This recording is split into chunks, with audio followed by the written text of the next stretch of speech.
Hey, hey, hey, hey, hey, hey. What is going on? What is going on? This is your boy Warren G, the place to be. I'm back and I'm black. Hey, we are back in the building. Back in the place, back at church. Did Jesus come back today? Dang. You know what I'm saying? Another day, another time, another dollar. Not for us, but for the corporate America motherfuckers that's making $1. We making it 10 cents. Hey. Turn this shit down. What is going on? What is going on? Thought I'd hit y'all up with a nice little podcast, whatever. Oh, man. Shout out to everybody that's at the corporate plantation right now as we speak. Because I know that shit is not fun at all. Man. A lot of shit been going on. A lot of stuff, you know, people been doing, shopping, spending money they don't have. Like niggas like me. Spending money I don't have in this bitch. But anyway, I thought I'd hit y'all with something off the dome. Please listen to this while you at work. Don't listen to this when you at home. Listen to when you at work because it means that much more when you listen to it while you're at work. So for everyone that's at the corporate plantation on Sunday of Thanksgiving weekend, much power and respect to you because that shit is not easy. Again, that shit is not easy. I couldn't tell you anybody that I know that's happy to be at work Thanksgiving weekend. Yeah, you make your bread and get your holiday pay and all this other shit, but still, it is not easy and it's not fun to deal with. So I thought I'd hit you up top of the dome with something, you know, that I've been reading, talking about. One of the main things I was reading, the title is the Thanksgiving Weekend Massacre. And the reason why I'm saying that is because while we out here celebrating and shopping and turkey and doing all these things, if we don't have a unity, if we don't have trust within each other, and we don't want to bank on each other to handle business, then it's not going to be what it's supposed to be. Because I was reading this article about Kamala Harris, how I guess her campaign is unraveling. And I guess the main motherfucker resigned because they don't really like how her shit is going, whatever, and how people are being treated. But my thing about Kamala Harris is this: I feel like Kamala should know. To me, Kamala should know what's to come, what people are gonna do, what people are gonna say. You are melanated, you are in the limelight. They're gonna do these type of things. You know, they're gonna, to me, go out of their way to do those type of things. Your job is to fight for equality for melanated people. But see, when you get on there talking this shit about you're not gonna do shit for everybody, for just black people, you're gonna do shit for all people, that Obama approach, that's exactly when you fair game to the dominant society. Because once they see you ain't gonna take up for your own, you fair game. So once she makes her bid for the presidency, and that is a decline on her campaign, and she starts to have these realizations that she's not going to be a part of the presidential candidacy of the United States of America, then you're going to get the real Kamala. She's going to fade to the black, just like Hillary Clinton and the rest of them. You know what I mean? I just feel like, when is there going to be a time where we start standing up for each other? And when is there going to be a time where we know how to conduct ourselves in a public setting, as far as when we are representing people? And that's why when I look at the Kamala Harris thing, that shit don't surprise me. That shit does not surprise me at all. And the reason why that shit doesn't surprise me is because I often feel like when we are melanated and we are chosen, you're selected, not elected. So they select you to purposely mold you to whatever they want you to be. So you have to become a conformist, a go along to get along person to be a part of that society. But here's the thing about being a conformist. When you start throwing your own people under the bus and not even really speaking up for them, these are the type of repercussions that you get. You know what I mean? It's just so funny how they plaster anything we got going on all over the news. You know, I read this thing about Kamala, and I'm like, Kamala. This is what happens when you start claiming this. I'm Indian, and I'm not just black, and you're lying, talking about you listening to Tupac and Biggie in the 80s. They weren't even around. It's like, come on, Kamala. Give it up. Leave your cares behind. It's been one. So, you know what I'm saying? Peace type shit. Let it go. You know what I mean? And I watch that because I just be like, damn, man. You know, the thing about her campaign is, I guess, one of the top aides resigned. And I'm thinking in my mind, I'm like, you should have expected this shit to happen. Once they start seeing how cowardly you are, they're going to pick you apart as far as what you do about taking up for your people. Now, if you was taking up for your people, you standing strong and firm on the things that you going to do for the black agenda, now when a motherfucker resign, motherfuckers going to be like, well, fuck it, even if a motherfucker do resign, we still fucking with Kamala. But can't nobody really fuck with you like that because it's like, you talking about, I'm not just going to do nothing for just black people. No, that type of shit. When you was on the Breakfast Club, and it's like, man, you know, we pick these platforms, and then I feel like in these platforms, we become them. And then we expect everybody to still cheer us on and act like everything is all good. It's like everything is not all good, man. Everything is not all good. You know, they having, recalls on food. You have all this misinformation being put out there about certain things. Then you got Terrell Pryor getting stabbed, football player. They want to plaster that all over the news to make this toxic masculinity argument, even though some bitches that stabbed him. But he's still the aggressor. You know, that type of shit. You know, it is really a war and attack on our people, and that's why I call it the massacre. Man, what's going on, Shawnee, man? I see you. Hey, that's why it's very important. Everybody need to go look at that, that Kamala Harris article and how they trying to, they're basically going to maim her. And the reason why is because you've already let it be known that you not finna take up for no black people. So they like, okay, well now you at our disposal. We don't give a fuck about that shit. You at our disposal. So we gonna do what we wanna do with you. You know what I mean? We got motherfuckers in blackface all over the world. And cause see, they watch what the fuck going in the United States, and then they piggyback off that and take pride and they take refuge in well, they making fun of niggas too, so why we can't make fun of them? That's why motherfuckers coming to me no, don't tell me no nigga jokes, don't tell me no jokes about no black people. Cause I don't want to hear that shit. Period. When you get on this core plantation, you know how to conduct yourself. Matter of fact, let's just start learning how to build relationships and maintain these relationships with each other. In family, in friendship settings, period. Let's maintain these relationships and stop allowing people to dump their negative bullshit on you. Especially in the melanated, the black community. We got a bad habit of that. I think what a lot of times is just my perspective. We don't want to listen to each other, and we don't want to we don't want to have a lending ear because we got our own problems. So we want to get our own problems out so bad, we don't want to listen. I get that. But sometimes you got to just be like, okay, what's going on? Tell me what it is. Tell me what the problem is, and we can move from there. I just think a lot of us, we don't have that type of mentality because we're so stressed out from working a 9-to-5 job, which is very stressful. It's not easy, especially when you got bills, you got other shit going on. It's not easy at all. But that doesn't necessarily mean you disregard your people and you treat your people like, you treat your people like they don't matter. Because I think a lot of the times we have a tendency of treating our people like that. We have a tendency of running to the dominant society to get praise from them before we want to get self-respect from our own people.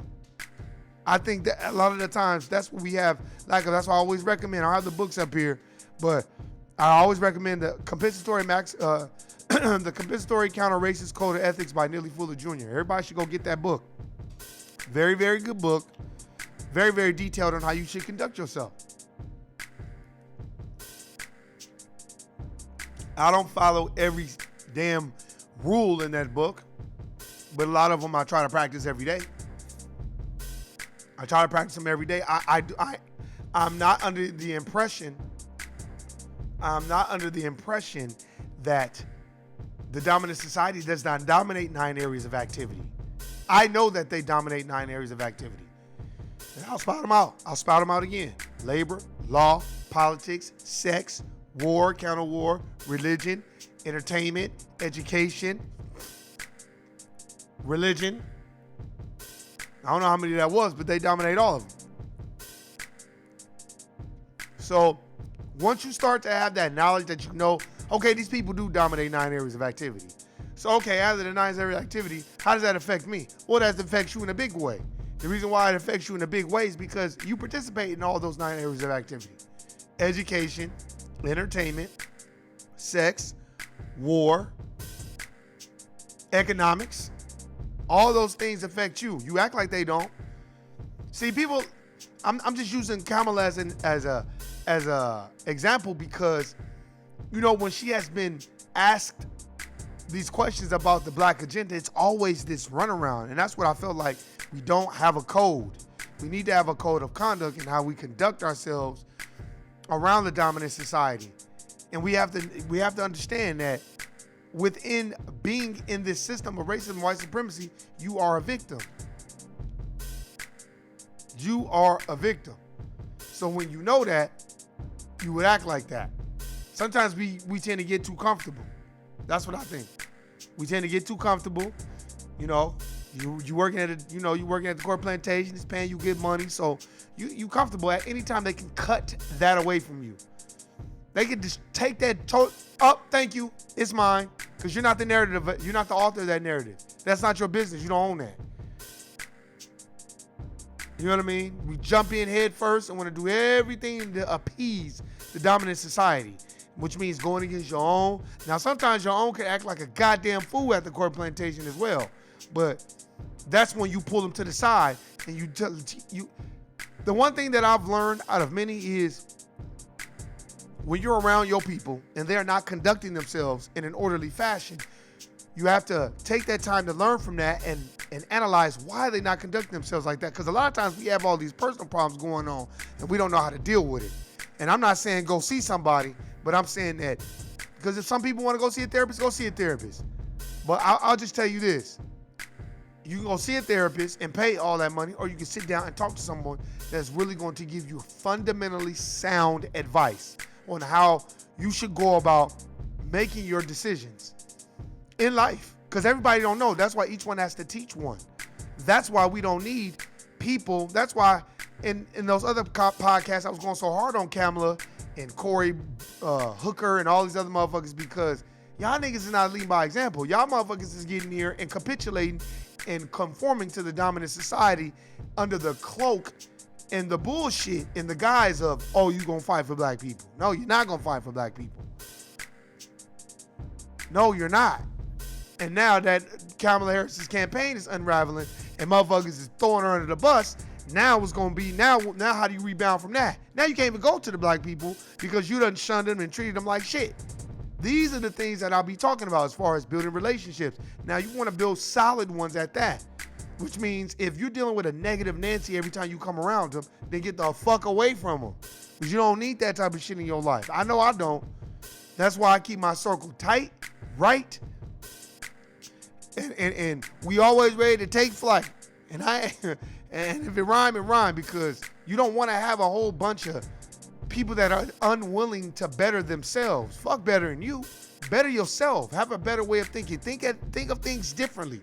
You know what I mean? Even in your relationships, your personal relationships, your family relationships, sometimes it's best not to say nothing, to kind of see what's going on, assess the problem, gather your thoughts. Me, I'm always one of those type of people. When I see something that's bullshit, I used to react right away, but now I take a step back and I kind of assess the situation, and now I'm grouping in my mind what exactly I'm going to format, how am I going to say it, how I'm going to start the intro, the body, the conclusion. The bullshit that they teach you in high school and in middle school. You know what I'm saying? How to write a paper, introductory, intro, body, conclusion. And you want to formulate those words so you don't have scatterbrain, so you're not all over the place. You know what I mean? And we got to learn how to talk to each other and communicate in such a way where we're always on code and not allowing the dominant society to penetrate that circle. We allow so many things that are distractions from the dominant society to separate us. Look at the major stage. Look at the Cory Bookers and all those politicians, none of them want to speak about the black agenda at all. Everybody ran away from that shit.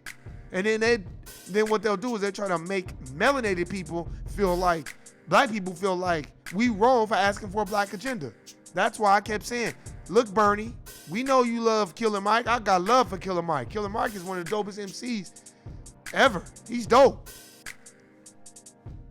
But Bernie, we know you because you voted for reparations for them Jews, and then you talk about reparations for niggas, and he talk about what does that look like? No, we're not gay. Because we depend on the dominant society to be the moral compasses and judgment of black people. Stop allowing them to be your moral compass.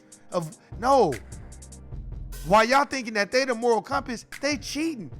Look at Felicity Huffman and Becky from Full House. Them motherfuckers was cheating and don't give a fuck about that shit either. And don't care who go to jail behind it. They don't give a fuck about that. You know why they don't care about that?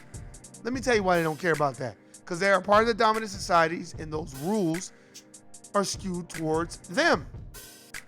Yeah, you can know the law and I apply to people that know the law, but you ain't white. You ain't part of the dominant society. And you don't have the class because it's racism and classism too. So racism is your first red tape, and then, okay, let's see you get past the racism. Now there's a classism issue. Now it's your money's no good here, period. I just think that, man, we got to start looking at these things and understand exactly what the fuck is going on. Look at the Terrell Pryor thing. They just immediately, Pryor arrested and recovered from being stabbed. Now, he got stabbed and he got arrested. I don't think people understand that. He got arrested, but he was the one stabbed. Now, why didn't they arrest these bitches that stabbed him? Or whoever stabbed him? Oh, he was the aggressor. How y'all know he was the aggressor? Because she called the police? She called the police? Because you probably know whoever called the police, they know the other person's going to jail because they're going to believe the first person who goes and tells. That's why in a corporate America setting or the corporate plantation, whatever you want to call it, that's why the first person who goes to HR, human resources, is the first person that gets looked at as the victim. And now you have to play defense. That's how it is. All the fucking time. Stop thinking that these rules don't apply to you because you're a part of some type of group. These people might bring you in and groom you to be a part of their little team and all that, but you're not them. You can't speak like them, you can't act like them, and you can't talk to them the same way. It's about being on code with your people. Sometimes we get a little bit of money and we act like we don't know the grassroots people that's been around us from day one. That's crazy. Oh, I've experienced one nigga I know, I've experienced it. And these same people that act like that, they ain't got shit now. And I'm not saying because they owe Warner, they don't owe me shit. Don't nobody in this life owe you nothing. But I'm going to tell you this. Money just magnetizes what you already were in the beginning. So if you were a humble guy in the beginning and you get some bread, you'll probably be a humble guy when you get money. But if you was hiding under the guise of humble, when really you want to be an arrogant asshole when you get it, then it's going to show when you get the money. And that's fine. Each his own. You ain't got to be no honorable person like that. That's between you and you. So I don't trip off that type of stuff. That type of shit. That's why it doesn't bother me. What bothers me is we don't have a code. We don't see how the dominant society plays these type of games where we're battling each other. You know what I mean? They don't. I think a lot of the times we get so caught up on what the fuck the dominant society says and thinks about us, we don't even want to recover from that. We're so worried about what they say. We're not even worried about what each other say. We worried about what they say. And if we are worried about what your fellow black brother, black sister say, it's always because they said some negative shit. I think of it like this. If a black brother or sister say something to you that's positive, what you should do is draw from that positivity and say, now, how could I piggyback off that and make it even better? Do you understand what I'm saying? And even if they say something negative, you just, hey, man, whatever. Man, I get negative shit all the time. Man, I was getting negative shit when I started doing a fucking podcast. I was getting negative shit when I was doing music. Motherfuckers play games, bullshit, waste your time, act like they interested in what you got going on when they really not interested. That's what our people have been programmed and socialized to do. That doesn't necessarily negate the fact that you should stop loving your people. You just got to understand that you have to deal with them in a business, setting. Treat them as a business. That's why I told everybody what I told everybody Thursday when I did the Thursday podcast. Hey, man, don't get it twisted. I don't use Thanksgiving to be reaching out to people I don't normally deal with. If I don't deal with you, I don't deal with you. And it's nothing personal. It's no diss. And I don't expect people to deal with me.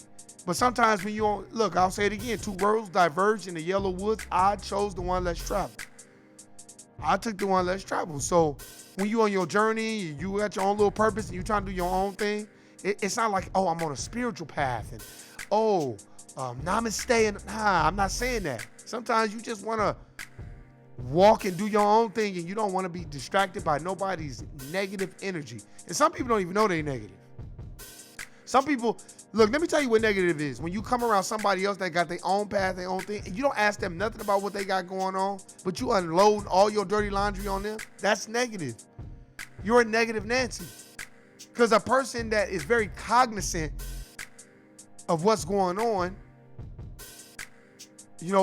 I think they would have a different perspective of when they get around like-minded people or just people in general, and they wouldn't be so quick to be like, oh, this has happened to me. I remember when I grew up in church, and this one lady, every time she testified, this is how she testified.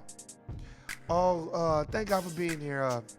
Y'all know my son just got shot 3 times in the back last 2 days ago.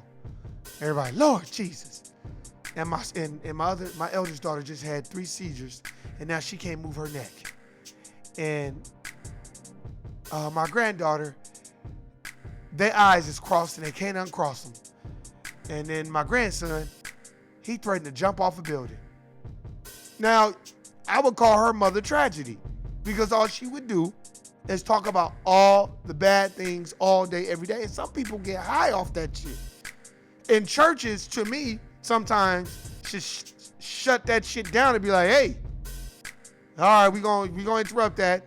Any prayer requests, anything, we gonna have to see the pastor and the pastor's wife after the service. Because I don't even think you realize church supposed to be an uplifting place, a place of refuge. But some people will use it to dump all their bullshit on it, and then they going about their way. And half the problems that they dump it on everybody are not even serious problems.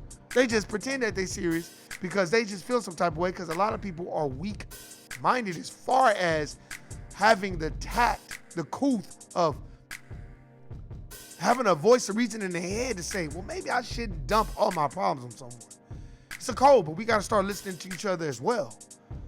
We got to start listening to each other. We got to start knowing exactly how to communicate with each other. Stop letting the distractions of the dominant society tear us apart.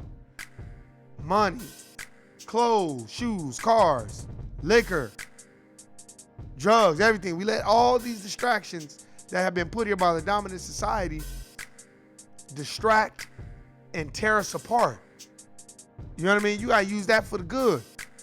That's why when you get on the court plantation, you don't get to fighting with niggas that you know and, oh, this nigga don't want to listen. Man, look, I've dealt with that before. Motherfuckers don't want to listen, they don't want to listen. Do what you want to do. That don't bother me. Sometimes I gotta show a person and not tell a person. And sometimes when you show a person, they get offended because they be feeling like, well, damn. But it's like, look, everybody only has one life and path that they have to walk. And you got to start deciding when you start getting of age, what is it you going to do? And what type of road are you choosing and path are you going to blaze? Because like I said before, each one has to be responsible for teaching one. So you can't just hoard the knowledge and not give it to nobody because you feel like they're not worthy of it. Tell them if they don't want to listen, that's on them. You told them. I've been in so many predicaments where I didn't know what to do. Hell, I still don't know what to do. That's why the podcast called No, I Don't Know. Shit. I don't know what to do a lot of times. Sometimes I'll be like, damn, man, should I do this? Or should I do that? You know, you don't know. You're not perfect. And it's hard for you to bounce ideas off people because I don't think people realize how negative they can be in a setting. Because I don't think people listen to what the fuck they're saying a lot of the time. I think they just kind of say it because they feel like that's what should be said. But there's no tact or couth behind it.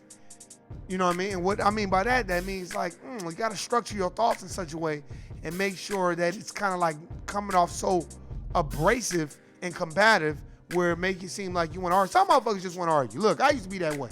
I always want to argue about everything. I'm an argument of everything. Very, very contrarian and oppositional nigga. I used to be. But shit, that's stressful too. I ain't got time to be oppositional and argue with a nigga every 5 minutes. I don't got time for that shit. Now, I'll give you my perspective because life is all about perspectives. But within your perspective, sometimes it lacks text and you have to bring more context to what your perspective is. You can't just be like, if a motherfucker come to you and be like, man, I'm having money problems. I don't know what I should do. The first thing you should do, if they ask you, what do you think I should do? The first thing before you be like, well, what's going on? The first thing you should do is tell them your situation. That's what I've learned.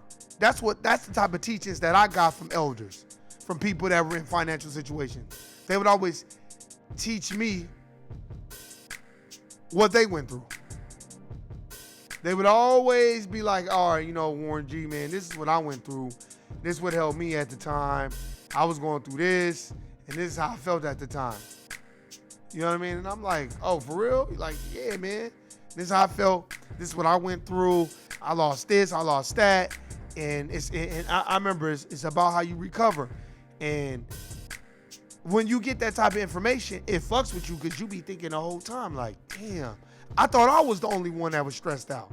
I thought I was the only one that didn't know how to make a decision. Man, look, let me tell y'all something. Man, I have made some horrible, horrible decisions. Fucked up decisions with women, associates, everything. People that I probably should have stayed in contact with, I didn't. I alienated them. Just all kinds of shit. I made bad decisions regarding personal financial things that I'm the biggest fuck up. That's why when people come to me with like a little financial advice, I always tell them, look, man, I fucked up. I always tell them, man, I was in the whole whoop, and then motherfuckers be like, damn, I didn't know that shit was going on. You know what I'm saying? And I think it's more relatable when I'm not saying tell all your personal business, but when you kind of give little tidbits and snippets of kind of the things that you went through, it's more relatable. Because I think we all feel like we got to be like Kamala or Obama or Cory Booker or one of these fucking politicians that they're paid liars. They're not telling you the truth about how they really feel about shit. If black people in politics could really tell you how they really feel, it'd be more black people voting. Black politicians could go on TV and be like, look, this is some bullshit. Let's just say they're like, you know what? This is BS and this isn't right. And how black people get treated in the United States of America after building this country is not right. Racism still exists. It exists among Congress, among the Senate, among all these different branches, the executive branch, legislative branch, and judicial branch. It's all racist. These rules are skewed and designed to lock and box black people out of the land, wealth, and resources. Nobody's bold enough to say that, but people like Dr. Claude Anderson. So it's like, You ain't gotta be no politician with your fellow brother or sister. Sometimes just be a little person like, look, man, I went through a lot of bullshit, man. Like, I don't want you to go down that road. See, if we would have had more black politicians ahead of Kamala and Corey that would have told them, like, look, man, y'all doing too much. Man, keep that shit a buck. You have more black people fucking with you. Who give a fuck if you win? The point is, you can always fall back on your people. You'll be the hood celebrity. The people will choose you, and they'll fuck with you. But niggas ain't willing to get that up. Because niggas want to be paid. They want their kids to be paid and be a part of that society. So we're not willing to get that shit up. That's why more niggas act like Dr. Dre in the wash than like Snoop. Look at how Dr. Dre acted. Even though Snoop did kind of get him fired from the first job, okay, he got him fired. That doesn't mean you go on the job and you flip Moses squad on him and start, oh, it is what it is. And, oh, we getting new brushes. They're going to be automatic to replace niggas. Go watch The Wash with Dr. Dre and Snoop. Eminem is in this shit too. Trady is in it. A hood classic. But it teaches you exactly how niggas act when they get on the job. And they get into a little position of power. We're not talking about a big position. And they act like they own the company. Just like niggas be acting like they are part of some goddamn pro NFL or basketball team. Man, I watch a basketball game when I can watch one. When I can't, I don't watch. I don't care. Why you act like that, Warren? Because you're not making any of that money. You got to get up and go to work the next day. These niggas get paid to dribble a basketball. So I don't give a fuck about that. And they don't even consider themselves a part of your society. Look at what that nigga on the Clippers said. You know, hey man, to each his own. Do fuck who you want to fuck. Hey, I've never been into that type of shit. But I'll tell you this: don't think because you're amongst the dominant society that they really fuck with you like that. And don't think that those rules that apply to them apply to you, because they don't apply to you. You're not part of the dominant society. The dominant society have written rules that have been put in place since the 16, 17, 1800s to lock and box you out of the world. So don't think they're gonna undo those rules for your black ass. That's not gonna happen. Period. Stop thinking that it's gonna happen, because it's not gonna happen. You know, you're looking at the weather. You're looking at all these people, and somehow a shooting. It's always some type of a mass shooting. And it's funny how they keep plastering that on the news every time. Motherfuckers going on these cruises, getting illnesses and shit. You know what I'm saying? That's why nah, nigga. Black people's on boats enough. I don't need to get on no motherfucking boat and take no cruise, nigga. Fuck out of here. These motherfuckers getting sick. Every time they go on a cruise, they getting sick. I'm telling you. Your motherfuckers gonna get enough of that shit. Go on these cruises. Yeah, they getting flu-like symptoms and all this other bullshit. They take you a golden seal, some elderberry tea, like I do. That's a fact. I just think that we get so excited when we can be a part of something and we can brag. Oh yeah, you know I went on a cruise. You know, yeah, you know I went. Nigga get passports and want to go on a cruise in Mexico. No diss, but that's where you want to go? To a place you're not responsible. No, nigga, go to a place where you're responsible for, where history started. I remember I told these sisters, it's like, yeah, I'm getting my passport. It's like, why you getting your passport? It's like, well, where you want to go? Spain. They started naming all these European countries. Oh, where you want to go? I was like, I want to go to Egypt and see the pyramids. Why you want to see that? I'm like, man, what's wrong with my people?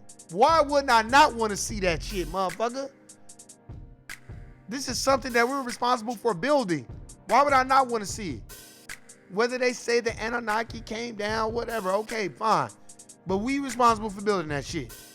That's what I believe. That's my belief system. My belief system is, if the Anunnaki were aliens, they were black aliens. Period. I don't need to read no books, but that's my belief system. You know why? Because we always want to attribute and give props to everybody else for the shit that we've done but us. That's why when I was arguing with this nigga on Twitter, I was like, but what about the pyramids though? The motherfucker told me the aliens built the pyramids. The aliens. Let me get the fuck out of here. But that's the type of stuff that goes on because I think we don't take pride in who we are. We don't respect each other. And then when each other gets into a bind, I don't think we should sit back and laugh.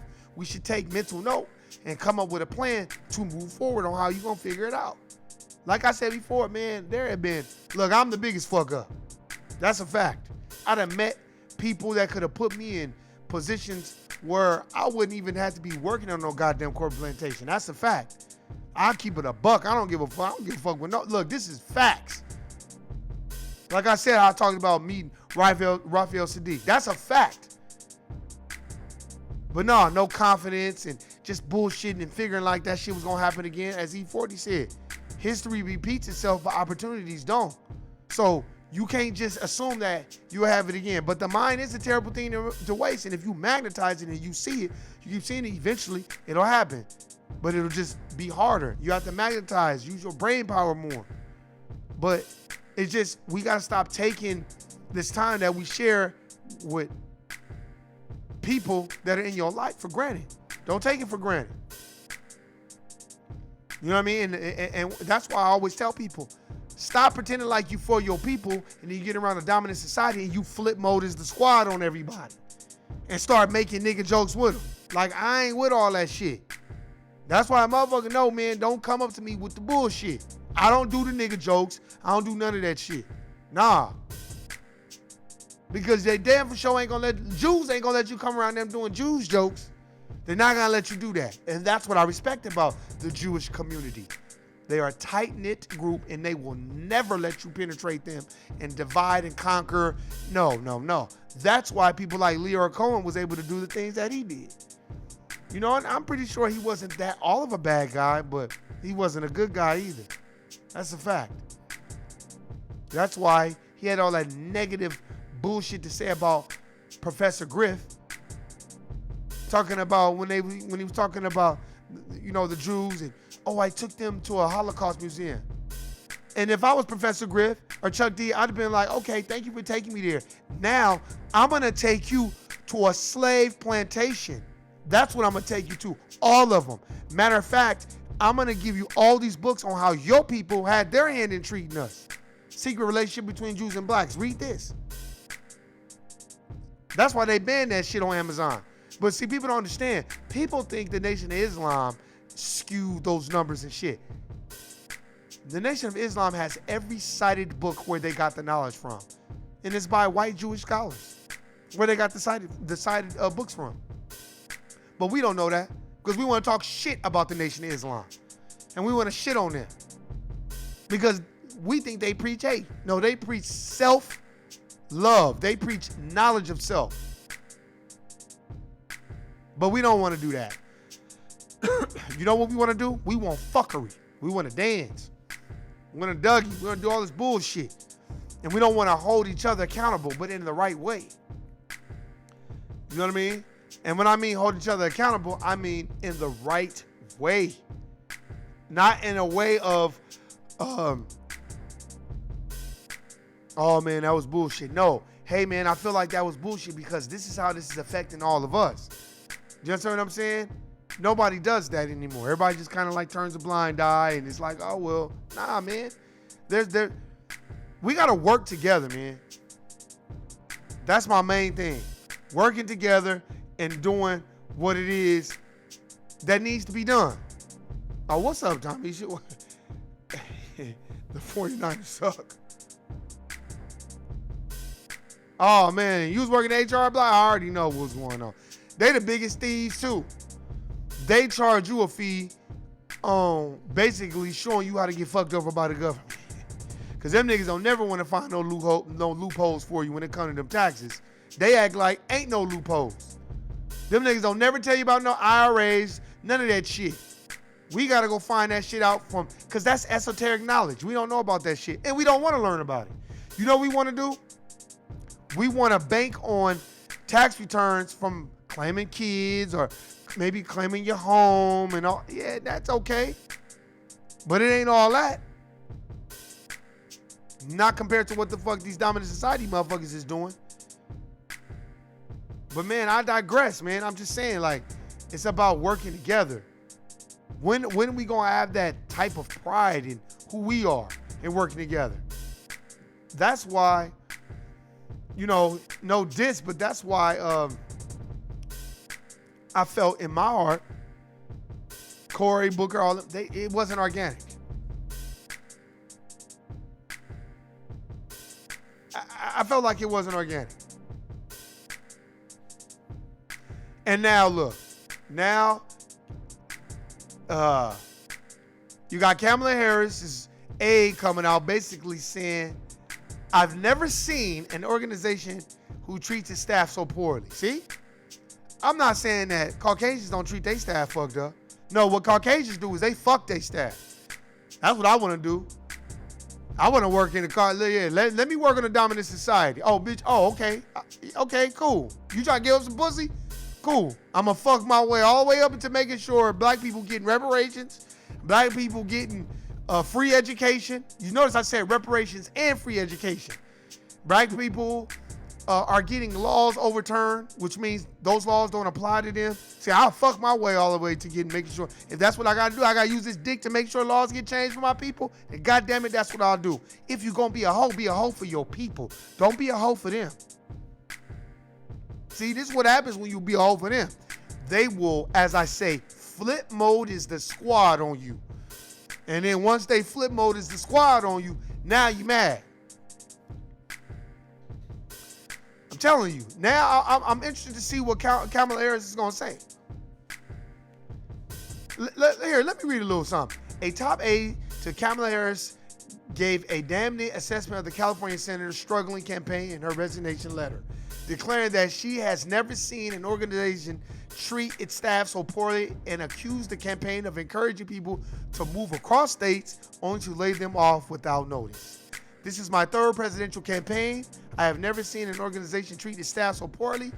Kelly Mellenbacker, then the state operations director for Harris campaign, said in this letter obtained by the New York Times. While I still believe that Senator Harris is the strongest candidate to win the general election in 2020, I no longer have confidence in our campaign or its leadership. Wow. See? That proves my point, y'all. That proves my point. That's what the bitch get. Now, Kamala, now what you gonna do? What you gonna do? This is exactly what I've been fucking saying the whole time. I've been saying this shit the whole time. Stop conforming to what they want you to do, and then you can't. Then once they kind of throw you out there and cash you out, now you can't even run back to your people because you done already conformed to what the fuck they want. You done already stepped on. See, Kamala, you stepped on niggas' heads when you went on the Breakfast Club and said you wasn't just gonna do, oh, I got a black agenda, but I wasn't just gonna do nothing for black people. No, that bullshit.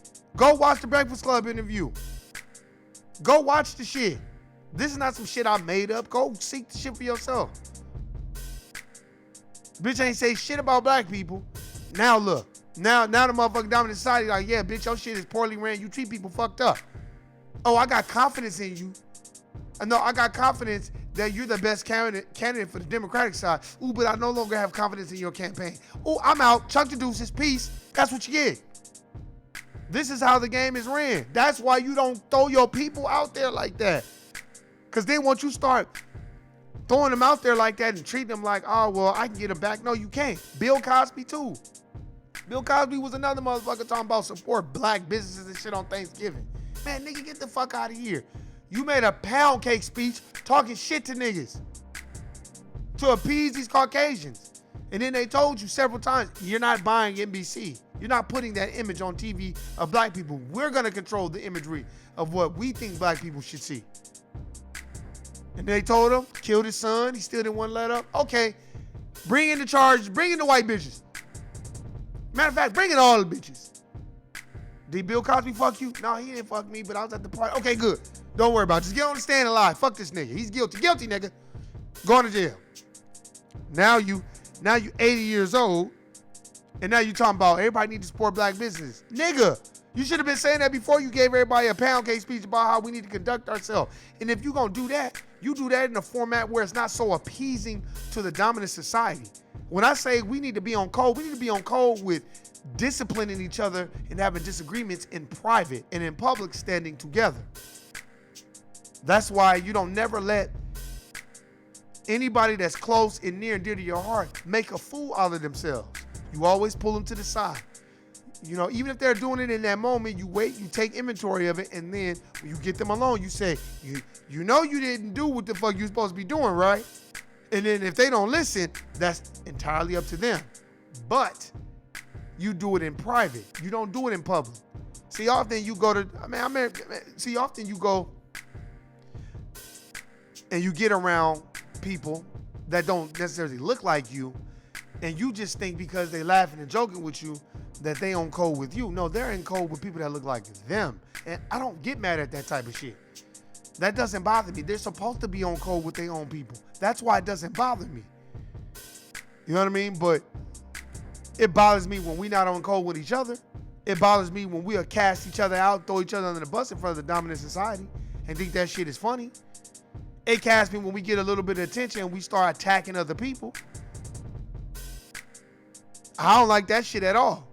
I feel like some people are not used to attention. They get the attention and they start feeling some type of way. Like I said before, I've had relatives that had a little bit of money. They get a little bit of money and start feeling themselves. And then when the money is gone, these motherfuckers is damn near trying to commit suicide. This is what these motherfuckers do. But I digress. And then they want you to feel sorry for them. See, I respect people that once they alienate you and they fuck you over, I respect the people that come humble, come correct, and they don't expect nothing from you, and they just want to rewrite that wrong because they knew, damn, I was out of pocket for that. I don't respect people that stay away because life ain't going the way they want it to go, and then they coming around when it's going good. You know what I mean? And when it's going bad and it's not going the way they want to go, when they do come around, they dump all that negative bullshit on you and have you playing Dr. Phil to their cause. That's why I always tell people, man, don't fight everybody else's cause. See, I'll speak on behalf of my close relatives and family. See, we inherited that from my mother. See, my mother was always fighting everybody else's battles. And that's me, always fighting everybody else's battles, always trying to put everybody else on, always trying to make sure everybody else is good. Why you doing that? Who making sure you good? Who's making sure you good? Because ain't nobody gonna make sure you good.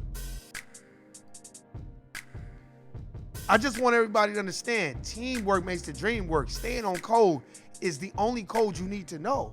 But you gotta know how to stay on code, which means sometimes don't publicly argue with your people. Don't get on these corporate plantation jobs and start arguing and fighting with people that look like you, even if they're going out of their way to fuck with you. Just stay away from them. It's very difficult, but it's something about that. We see each other as competition. And we get off on treating each other all fucked up. Stop doing that. I'm telling you, man, it don't get you nowhere. First of all, it don't get you no respect from the dominant society, because they really be looking at you like, oh, this nigger's a coward. He doesn't even respect and treat his own people good. You know, I think we feel like if we treat each other fucked up, the dominant society will respect us more. Sometimes when you stand on your own 2 feet and you don't take no shit, they'll respect more of that. You know, I'm not saying you don't call out the fuckery in your own people first, you know, in private, like, hey man, you gotta do this, woo woo. Trust me, I've been through it. Everything I'm talking about, I've already been through it. I've been the motherfucker who needed to be mentored. You know what I'm saying? And motherfucker pulled me to the side. My people pulled me to the side like, hey man, you gotta chill out. You know, woo, woo, woo. And at first I get mad and feel some type of way, but after a while I'm like, damn, maybe they right. Maybe I should just not say shit and keep to myself.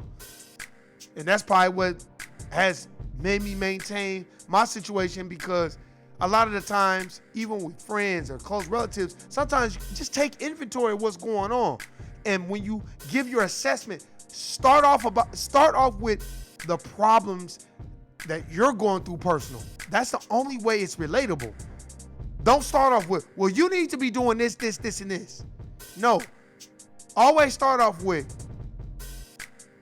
man, this is what I went through. This is how I was able to get through it. You might not want to tell all your personal business. It's not about telling your personal business, my nigga. It's about being a buck to help a person get through their personal, you know, trials and tribulations sometimes. If you're really trying to help them. Motherfuckers be pretending like they be really trying to help motherfuckers, and they don't. They just want to feed the beast. They want to feed the fire. They want to fan the flames so the flame will get bigger and then be like, ooh, did I do that? On some Steve Urkel type shit. And it's like, no, stop doing that shit. See, I don't like to enable people around me to be on some fuckery because that doesn't make me better as a person and it doesn't make them better as a person. And I'm not no accountability coach, but I try to hold myself accountable before I do anything else. That's why I always try to have an open means of communication with anybody that's around me so we can be on the same page. We might disagree. We might not see things the same way. There's a lot of shit that me and my close relatives, we probably disagree on the way I view things away, but if we talk about it and we put it on the table in private, I think that's a form of being on code. Instead of arguing and fussing and fighting, like I feel like somebody should have pulled Kamala, Cory Booker, any black candidate that was trying to run, any local senator or congressman or councilman or alderman, and there should be a black person that's like, hey, my nigga, you doing too much. You gotta chill out.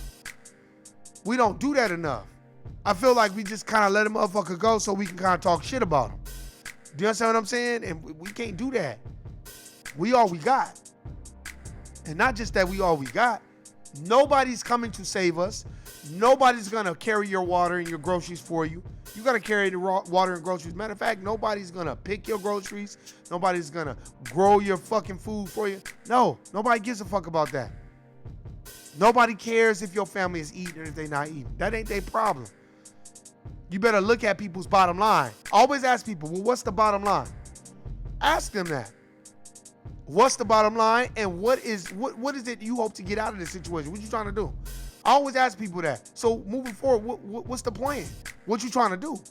Because you can sit neutral all you want and bitch and complain about it, but you got to either put it in drive or put it in reverse. Or keep it in neutral. I like to put it in drive. I don't like to put it in reverse, and I don't like to be stuck in neutral. You're not going anywhere.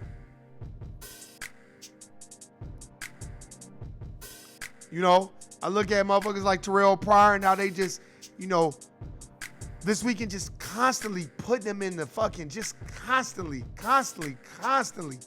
putting him in the news. Oh, you know, he's arrested after being stabbed and all this other stuff. It's like, well, he got stabbed. So apparently he must have not been the aggressor, because if he's the aggressor, why did the bitch call the police? So he started stabbing him.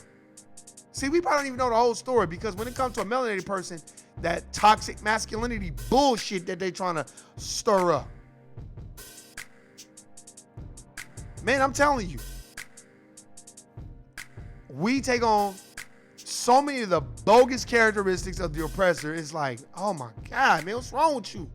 That's why I'm quick to ask a person, man, what's wrong with you, man? Man, what are you on? Come on. Our melanated brothers and sisters that's in these sports, baseball, football, basketball, nigga, have good people around you so you ain't fucking up none of your money. Do you know how hard it is to attain wealth in the United States of America Incorporated when you are not a generational wealth kid? It's damn near impossible. So why would you want to fuck up your ticket where you can build generational wealth? That's one thing I will apply LeBron. He is not about to fuck up his shit for his kids. Period. He's not about to fuck up none of the shit for his kids. He's trying to make sure all his kids eat, and then their kids eat, and then their kids eat. Come on, man. See, we look at him, oh, he's Lakers, and Lakers is winning. Nigga, LeBron is like, okay, well, I'm going to do what I can here, but I'm trying to get paid. Bottom line is he's trying to make sure his kids is taken care of. LeBron don't know you. He don't give a fuck about you. Period. We put so much stock and emphasis and energy into these sports, we ain't getting no money off that shit. But I guess, man, if that's what you want to do it. To each his own. But man, I don't go hard for it, be arguing with people and oh, this person, no, I don't do none of that shit, man, because you don't make no money off that shit. To me, as far as that part of the entertainment, I'll more argue down about who's better, Nas or Jay-Z type shit, than some motherfucking basketball players, because that doesn't really faze me. Not saying that Jay-Z or Nas give a fuck about the lowest nigga either, because they don't, but I'm just saying, like, hey, it's all about perspective. But the one thing I want you to get about the perspective today is staying on code, knowing that They don't give a fuck about it being no holiday. The dominant society will throw your ass out there. So go ahead and out there and buy all this bullshit on Black Friday and keep buying shit on Cyber Monday and all this bullshit. They don't give a fuck. Spend your money with us. They want you. They need all that money. They want it all. Remember that. Hey, man, I appreciate everybody listening, subscribing. Man, listen to this while you at the plantation. Best time to listen to it. I was telling my nephew that yesterday when I was talking to him. Because he was like, yeah, I'll be listening to it when I be at work. I'm like, that's the best time to listen to it. The best time to listen to this shit when you at work. I'm on SoundCloud as well. I got to put my SoundCloud shit up, but I'm on SoundCloud as well. If you can't check it out on YouTube. It's the best time to listen to it. Because it's going to make you think. It's going to make you look around. I want you, if you're listening to this and you listen to it all the way through, I want you, after listening to it, really start taking inventory of what the fuck is going on around you. In your personal life, as well as your professional life. And anybody around you that's in your personal life that is a vampire of positive energy, look at them and get the fuck away from them. And anybody that's in your life personally that is a light bearer and brings light and peace and tranquility, keep them around. We often do the opposite.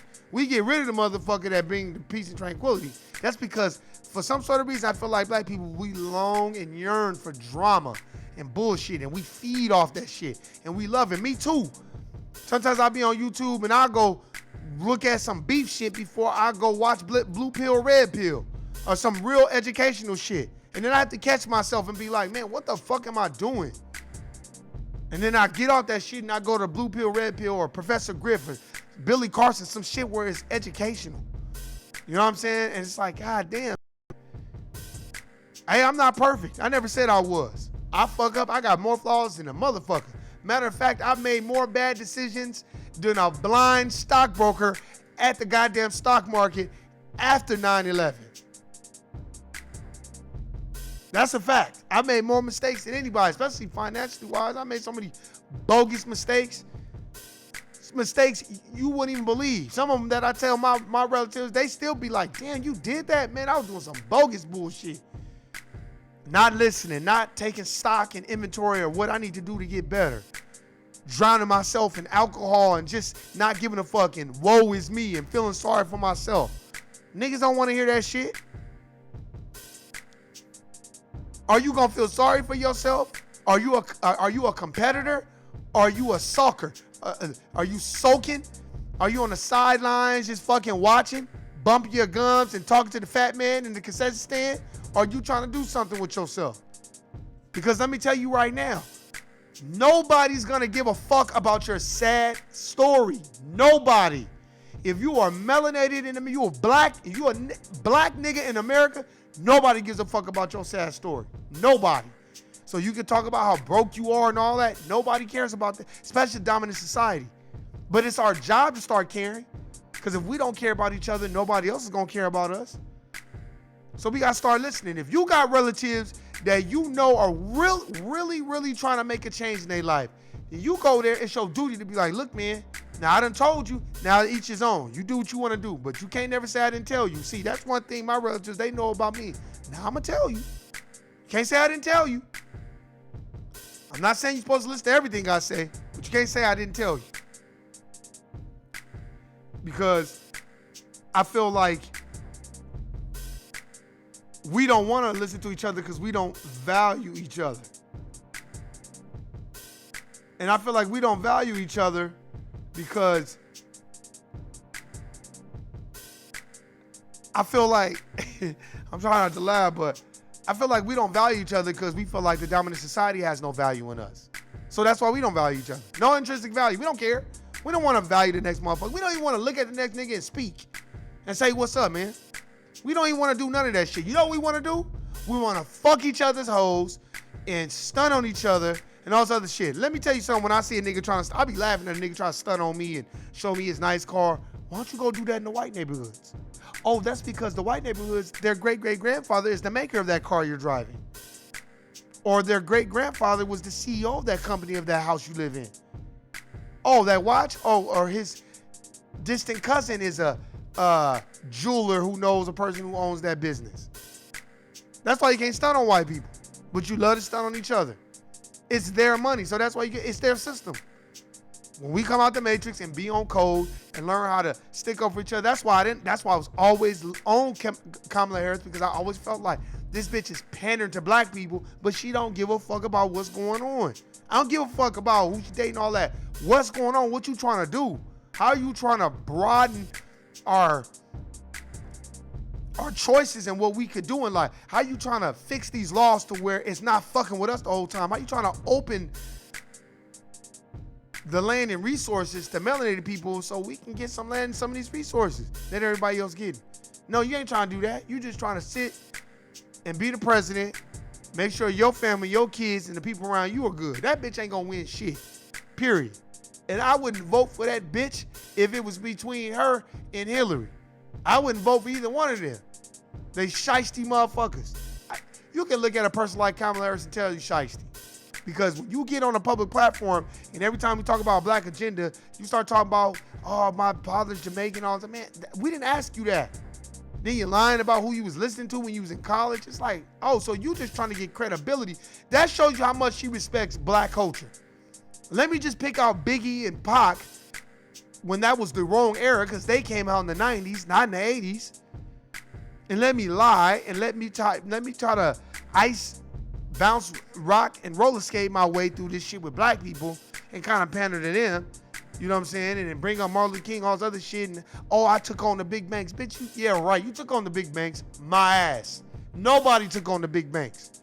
Because if that's the case, why the fuck are the big banks still here? JP Morgan, Bank of America, Chase, Wells Fargo.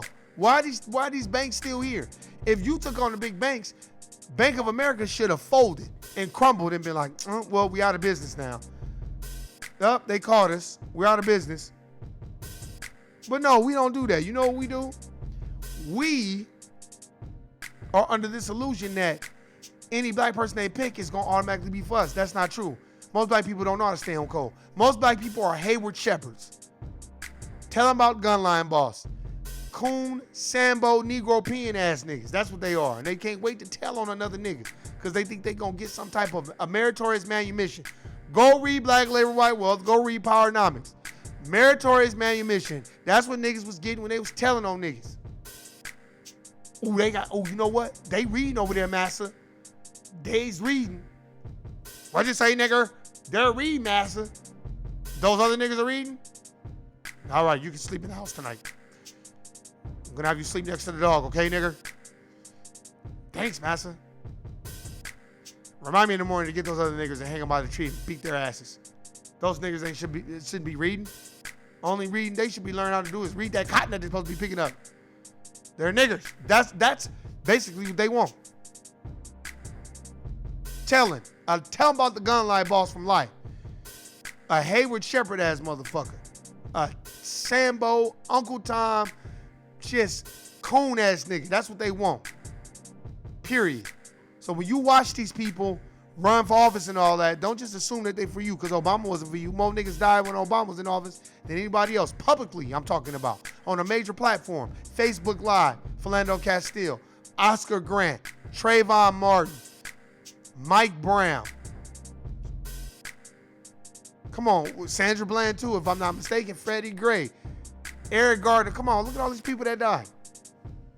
You know, all these niggas is getting $1 million here, $1 million there, but the motherfuckers that was guarding Jeffrey Epstein, oh, he died, throw the niggas under the bus.